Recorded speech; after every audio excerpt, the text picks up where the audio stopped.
I was rummaging through my painting the other day and really wanted to clean it up and get rid of those little tubes that are almost empty and have a fingernail worth of paint on it. And then I decided to do a painting with whatever's left over. I got Indian yellow, transparent, pearl orange, French ultramarine blue, and perylene green. So I use a set of pliers to squeeze out that last bit of paint that's in the top there, especially when the tube is quite old and dry. And I'm always surprised of how much more I can still squeeze out. But first, I'm going to have to remind myself what colors I can actually mix with this set of pigments. So I'm painting some color chickens to create secondary colors, the green, the orange, and then what I thought was going to be a purple turned out to be more of a brown color. So good thing I checked that. And then I'm also going to mix my perylene green with the other three colors, just so that I have a full set of color mixes before I start this painting. I'm going to paint a really loose wet and wet sky, so I start with some clean water, just to wet the paper. That makes it easier for me to create this wonderful runny effect. And I'm going to paint most of this with a 1/2-inch Hake brush for a number of reasons. They're great brushes to practice loose painting because you can't put in too much detail with them, and they're fantastic for loose and big wet and wet washes. And as you'll soon see, you can create lots of different marks with it, and they hold a lot of water. So I've used mostly pearl orange straight out of the tube and then just dropped in a bit of yellow, more pigment where the sunrise happens, so the big glow, and then I'm just going to tint the rest of the page just to have a bit of a warm undertone. And then I'm going to drop in my ultramarine blue, also pretty much straight out of the tube, because as we saw earlier, it mixes a muted grey or a sort of a brown when it mixes with the red, so I don't really have to do any pre-mixing. And then I'm just going to build up my sky. And I can use the edge of the brush for thinner lines and those sweeping clouds. Making my mix a bit stronger and slowly darken some of those clouds towards the top. And just dropping them into this wonderful wet and wet mix.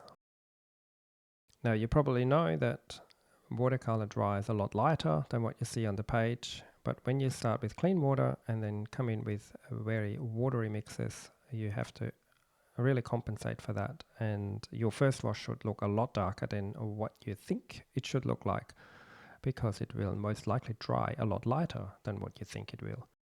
Something that I still get surprised by every time. I'm cautious, so one of the constant learning objectives for me is to make sure I put in enough strength into my mixes, because that's how we end up with weak watercolor paintings, is because we're too scared to go hard on the pigments. Because I'm only using pretty much 3 colors, I can just mix them more or less on the paper. I'll let that first wash completely dry, and you can see it's created some nice clouds. Painted itself pretty much, just dropping in pigments and letting it run, which is the best part of watercolor painting. So I've moved into my second layer, which is the mid-value layer. So this one is the one that counts. This is where the pigment definitely has to be strong enough. But now we don't have the water, it's not wet and wet, so we can have a bit more control over how dark that layer is going to get, because it will dry lighter, but not as much difference between what we see now and what it will end up when it's dry. I could have probably saved myself trying to draw that, because my brush is incapable of following my pencil lines, and that's another reason I am using the Hake or the Hake brush for this one, because I do want to just create a painting that's quite out of control, where I don't labor over the details. Continuing on with my foreground, back to the Hake brush.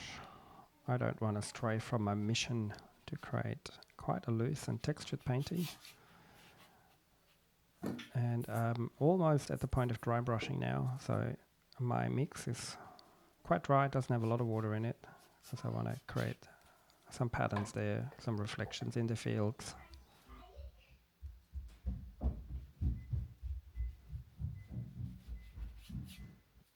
Added a bit of red to this green to push it into more of a brown. making sure we have some variation as we come down the page. There's a lot of foreground. Half the painting really is, you know, the field. So I want to make sure that that is not just one continuous color. And I'm now getting some movement into this foreground because this is where we can see the grass, because it's now pretty close to us.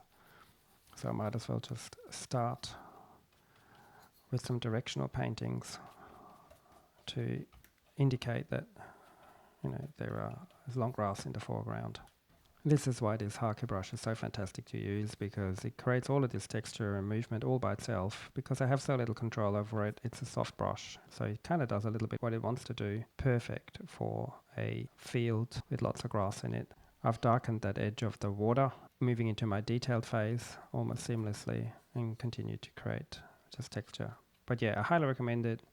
Get one of those brushes. Have fun painting grass and textures.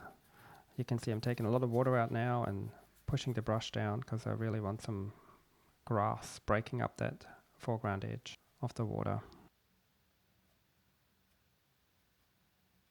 Finally dipping into my Paraline green. I'm gonna add some clusters of hedges or bushes in the middle distance. Time for the main tree in the foreground. And I'm going to use my Paraline green. I said I was going to use those 4 colors, so better. Add a bit of red to it. As you know, they're complementary colors, red and green. So to mute a green, just add a bit of red. And some greens and reds will make wonderful darks, almost blacks. And I never really paint trees with a Hake brush, so I was definitely nervous trying to do this because I've gotten this far. Would be a shame to stuff up my painting by putting a really bad tree down. So I'm just tenderly trying to work my way into this tree, leaving lots of gaps that I can fill in. I want it to be quite loose and not too heavy. You know, I don't want it to be this big, dark shape on the left side. I want it to feel quite airy, see-through. And I didn't go into this painting really as, you know, a masterpiece, which I rarely do, but sometimes I have more ambitions. The last one with the windmill, I definitely wanted to create a nice painting. This one is, I treat it more as an exercise. I think I'm painting on the back of another painting that I didn't like. But this was always going to be an exercise that I wanted to post. And I hope you get the idea that, you know, sometimes you need to experiment on this size and be willing to fail. Take it as a learning exercise. My objectives for this painting was, you know, paint with 3 random colors and see what I can do with it. And that's where I'll stop with this painting. I've achieved my objectives using some random leftover paint and a Hake brush, and I love the sky. That turned out really nice. So thanks for watching. Hope you enjoyed it.